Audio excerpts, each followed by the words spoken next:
Welcome to Lindamood-Bell Radio. I'm Dave Hungerford for Lindamood-Bell. Your child can benefit from Lindamood-Bell's renowned instruction, anywhere, anytime. Our live online instruction is just as effective as our renowned in-person learning. We offer one-on-one sensory cognitive instruction that will help your child excel in reading, comprehension, or math, whether they need to catch up or get ahead. Ready to make a difference? Call 800-233-1819 or visit lindamoodbell.com to learn more. Today's episode is a conversation with an adult, former Learning Center student. Here it is. Yep. So my name is Carson. I was born and raised in Tampa, Florida. I went to school over at Florida Atlantic University in South Florida. I graduated as of just a year ago, so I'm only a 1 year fresh grad out of school, and currently work in finance and investment banking at a small boutique advisory and merchant bank firm, where we dedicate towards advising over companies and also helping independent sponsors or other entrepreneurs purchase companies as well. So sort of that middleman that helps usually raise additional capital, either form of debt or equity, and help to finance and get transactions done. It took a lot of effort to get here. If you are familiar with kind of careers in investment banking, it takes a lot of internships, studies, and prep work even in school to kind of get to this point, even especially coming from a non-target school as well. But so thankful I kind of took the time to do that in school and do a lot more internships than where my friends weren't to kind of get here, because it's every day is a new day, is a lot of work, but it's a lot of fun at the same time.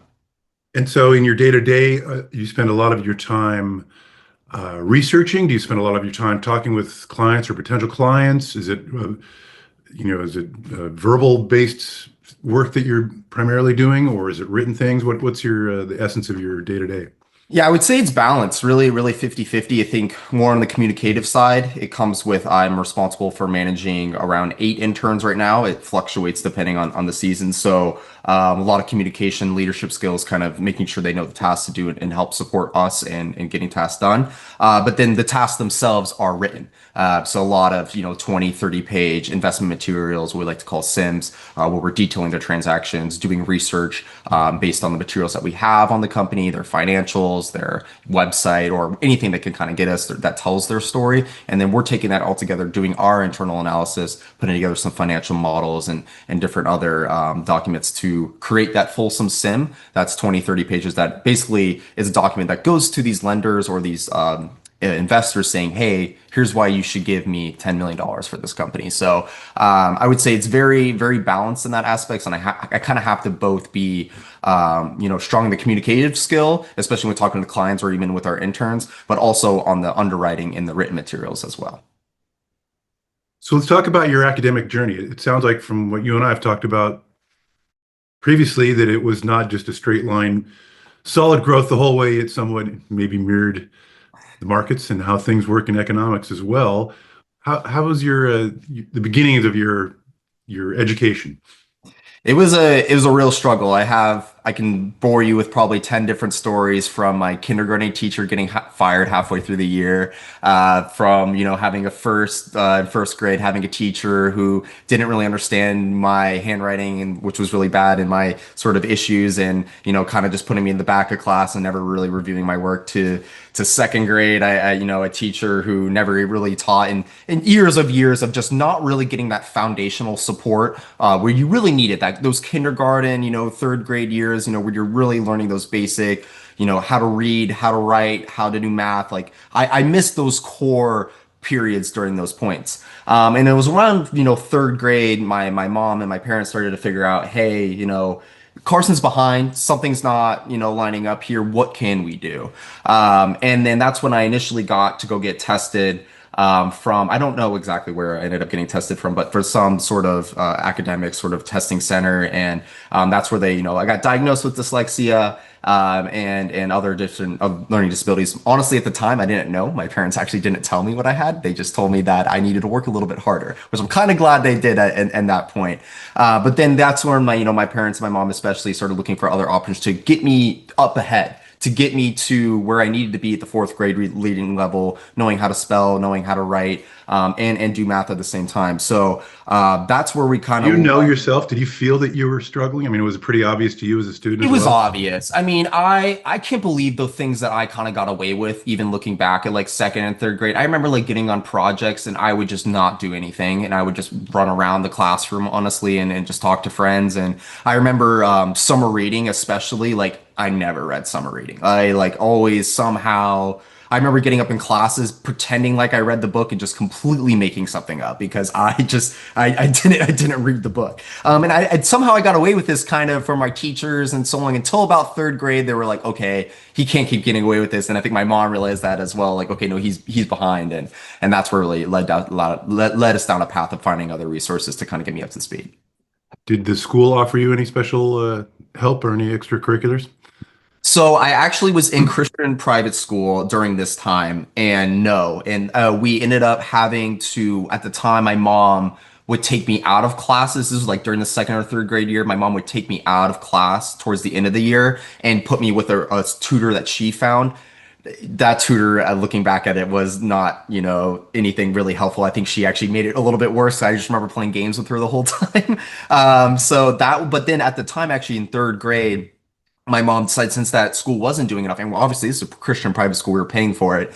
She then decided to put me in public school because they had different other curriculums and different other things designed for kids like me. I lasted about a month there. I can remember being put in kind of trailers and other outside classes, and I could tell I wasn't that level. And I could tell the kids that were in those groups were definitely a little bit more challenged than me. And I knew that if I was staying in those type of programs and those type of classes, that I would have keep going more behind than if I were to find other outside resources as well. Was your behavior affected at all? Yeah, I would say I was always a hyperactive kid. I still think I am, even to this day. I, still grapple with some anxiety and always wanting to be bouncing off the walls a little bit here and there. But I would say, I never really had motivation. I really never, in elementary school, my only motivation was to, even almost in middle school too, was play video games, hang out, have a good time, and live a childhood. And I think when I knew that I wasn't good at school, I was kind of just okay with it. I was like, hey, I'm not going to be this good at this school thing. Let me just go do some other stuff that I'd enjoy and not really worry about it. And then I think it got to the point, high school and stuff of like, oh, I probably need to get a job and actually need to, have a future. And I think that motivation has changed. And especially, actually by after fourth and fifth grade, going through Lindamood-Bell, I had, at least of a foundation that I could do something by this point. But I think if I, in third and fourth grade, not having any of that foundation or even gotten to middle school without having that foundation, I don't think I would have, yeah, it wouldn't have, I don't think I would have gone to college, to be honest. Like, that's why I think it was the point where it was getting towards. So let's talk a little bit about your Lindamood-Bell experience and what you remember of it. I know it was a while ago. What were your first impressions and how did that come about? I can't even remember like the first sort of tests that they did. I remember it was being very block orientated or memorizing certain patterns. I can remember even sitting in that office. Obviously forget her name who tested me, but I remember coming out of that day being like, wow, this is probably the most I've used my brain than any other day of my life, even just doing that test alone. And of course, when you're a kid, you of course go back to your mom and you're like, I don't want to go back there. But as I kind of went through the program and, even, looking back at it now, coming every day I came out of that program for the 4 hours that I do it, it felt like eight, as a kid. But every 4 hours, I remember coming out of there feeling so accomplished and just feeling like I did so much more than if I did during a normal school day itself. So, coming out of the You did the 4 hours a day, huh? yeah, just 4 hours a day. I think it was every day a week for the entire summer. So probably 10 weeks or more. And it was, especially during your summer, you want to have fun and stuff like that. It was a challenge, but I do just remember coming out of it feeling so much more accomplished in learning things. It was at the point where, my mom was even considering just having that be my full-time school and stuff like that. I think the affordability aspect there couldn't have helped that, especially having that one-on-one training.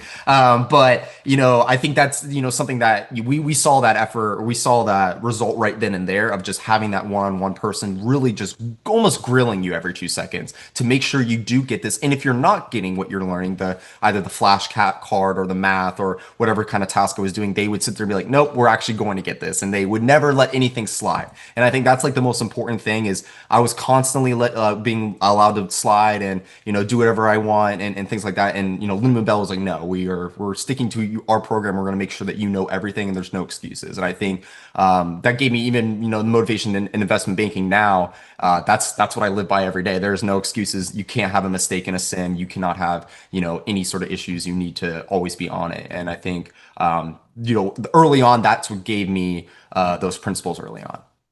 Yeah, that's a big part of our tutors training. A teacher in a classroom's got 20 to 30 kids, whatever. You can't, you've got to keep moving. You've got curriculum you got to cover. Here, we respond to the response. When a student makes a mistake, we analyze that mistake with them.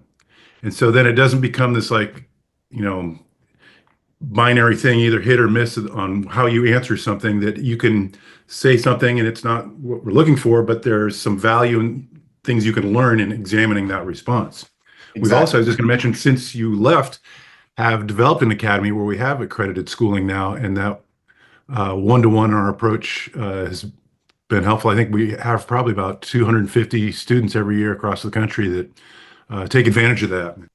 Do you recall, as you were there, any kind of moments where a switch was turned, or kind of an aha moment where, oh, I'm starting to get this, and this is making a difference? I would say it is a long time ago, so I don't know if there was Yeah. a direct switch, but I would say, I did it over 2 summers. So it was before my fourth Oh, grade summer and before my fifth grade summer. And I can definitely see the difference between my fourth grade and fifth grade for sure. I think there was points where fourth grade, my teacher wasn't, she was okay, I think then, but still, I was still maybe getting away with a little bit too much and not, doing things. But I think by my fifth grade summer, or my fifth grade year, my teacher really knew where I was coming from and really dedicated a lot towards me during that time. And she, I think she saw the benefit as well coming from it, and seeing, because she was actually really good friends with my mom as well. So they would talk, they would, often communicate of just like, hey, I think she even asked them, should Carson go back to Lindamood-Bell for the next summer? Does he still need more time and more prep and stuff like that? And she felt at that point, no. I think, I got enough to where I got back up to where I needed to be in the fifth grade. Because before the fourth grade, I was reading at a one grade, first grade reading level. My math skills, even everything was just on that range. So, it helped me get to where I needed to be in the fifth grade, and maybe not excelling in the fifth grade, but definitely placing average and being normal at that time, which I think is a huge accomplishment, starting at a first, second grade reading level at the time. yeah, and those are some pretty important years too, when you're switching on, learning to read to you're responsible for what you've read. At Mhm. that point, third, fourth, and fifth grade for sure. And so then how did your secondary education career work out? Sounded like you were pretty well grounded at that point. I was grounded, but I will say middle school was still a struggle. Middle schools, I feel like, is a struggle For for all everybody. for everyone. Whether it's the social aspect, whether it's there's a lot going Yeah. on in middle school, and biological Bodies are aspects as changing and well. minds are Yeah. changing. It's just a whole different Um, era. but I think it did allow me, at that point, I knew I had the base. I think I still internally still lack the motivation of like, but you don't really know what you're thinking of when you're 12, 13 years old. You're still, hey, I want to play my Xbox. And I think that was still always my goal at the end of the day. Then once it kind of got towards high school, and then I started actually developing interested in classes. One of the biggest ones was actually history. I loved my history classes. I took all AP history classes, and that's all reading and writing. You're taking notes, handwritten notes, doing AP classes, and I that was like almost my dread when I was in middle school or in elementary school doing a reading and writing class. So that's like in having to read full books. Oh my God, that's terrifying. But finally my freshman sophomore year, I ended up taking those classes because I had the interest and then I at least had the skills to be able to do them too. It took a lot for me to get up to speed, even those AP classes, and think I had that a good teacher to kind of walk me through that. But without that base knowledge, I don't think I would have been able to even get into AP classes or even start it, to even be able to act on that motivation that I had. Because I think that would have been very discouraging if I wanted to do these AP history classes, had this interest, but I wasn't good enough or had the ability to. That would have been crushing for sure. No, it sounds like you were pretty focused early on, though, knowing that there was a target college in mind after that. So you got through high school and Florida Atlantic University, did you Yeah. say? Yeah. Yeah. So I And initially, actually, I ended up going to school out in California my first year, actually. At the time, it was my brother was out there doing computer science programs, and at the time, that's what I wanted to do was, going more down that tech computer science route. And then I found out that I didn't really want to sit in a back of an office just programming all day. I was a little bit more social and communicative. So when I went out to California, I decided I didn't want to do that major, and I didn't really like the school I was in. It's a very small private school right outside of LA. But I was very glad I did that. Going out by yourself, I knew no one, had to make all new friends and do that. This was just before COVID too, so I at least had that social aspect too.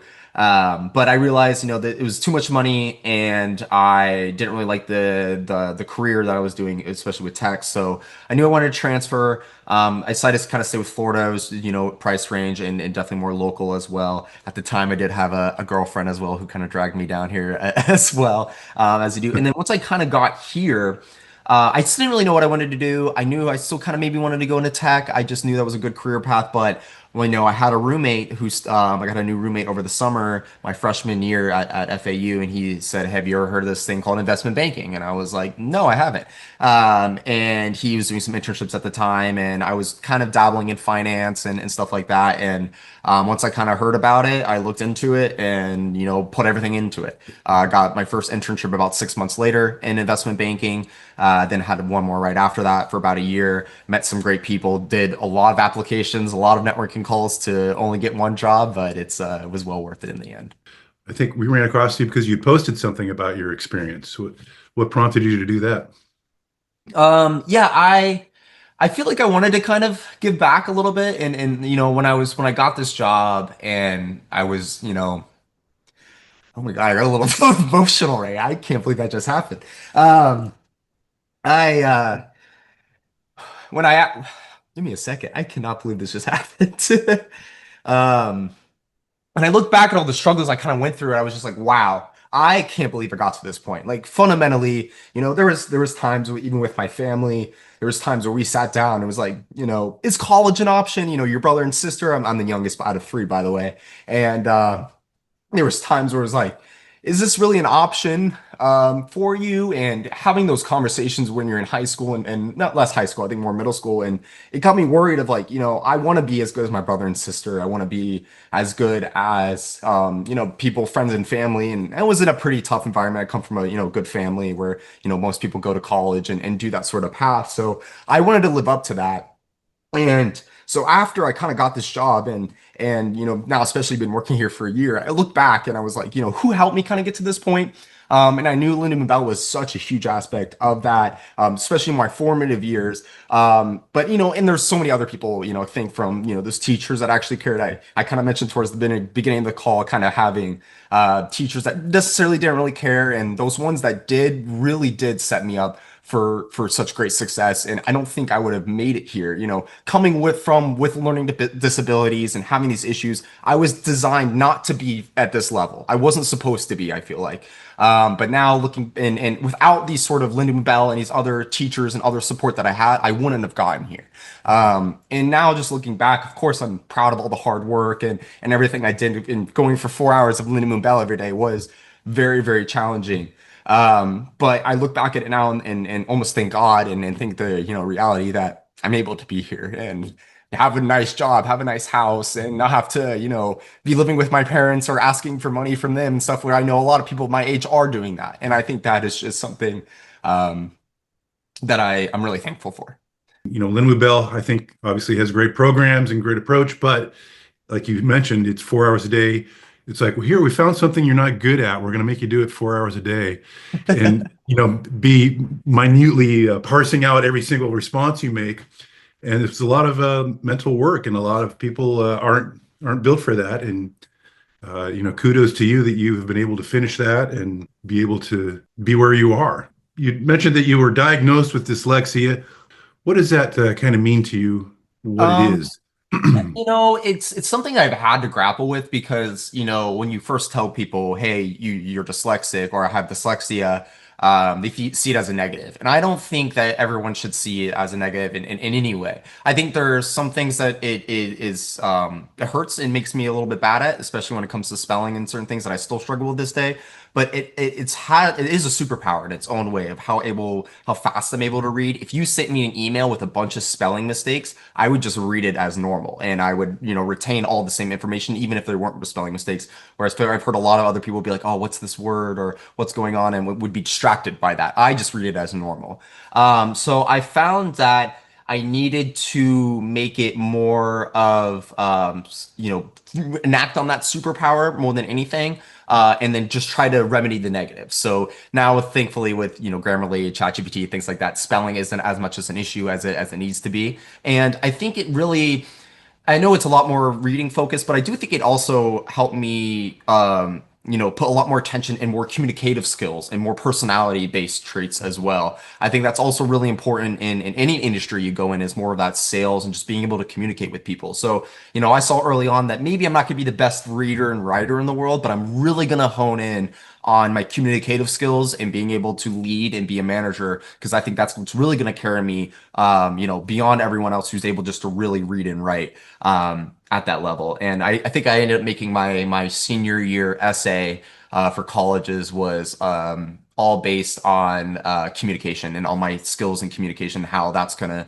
I think of the title was "Communication is the Key to Success," and I think that's like really what I've honed in on, even throughout my career here as well. What would you say to somebody who's maybe not a third or fourth grader, but maybe a little bit older that's struggling? And what would you suggest that they do?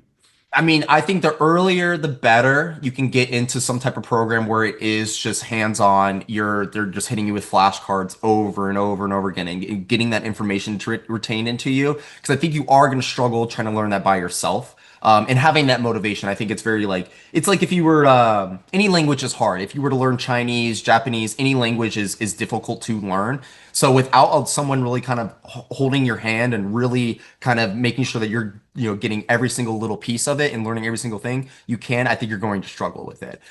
So I think, even if you're in middle school, high school, and you're still, struggling to read, not at that reading level, or still struggling. I mean, I would get in now. I think it's getting to the point, because once you get to high school and stuff like that, it's grades matter, college matters, and you can't, middle school, you maybe have a little bit of a break here and there, but by the end of middle school, high school, it's really going to start getting to the point where things start mattering, and making sure that, you are on the level you should be. I think I really do owe a lot to my mom. And I do owe a lot to her to putting me through this program. And obviously, it was a financial sacrifice for her to do that. And looking back on it, of course, I'm so thankful for her to do that. And I'm obviously thankful for the team. I wish I remembered a lot of the people who trained me at Lindamood-Bell's names, but I don't. Sorry, I was a little young. But thank you for all you guys and keeping me around. I know I probably wasn't the best client to work with, trying to run and bounce off the walls most of the time. But I appreciate you guys sticking through with me. And always kind of being there, not allowing me to get away with things as well, and really, giving me the knowledge that allowed me to get to this point. So, and I definitely would not be here without it, for sure. Well, thank you so much for joining me and sharing your story. And thank you for listening. You can reach us at our website, lindamoodbell.com, or call us at 800-233-1819. You can also follow us on Facebook, YouTube, Instagram, and X. We are Lindamood-Bell.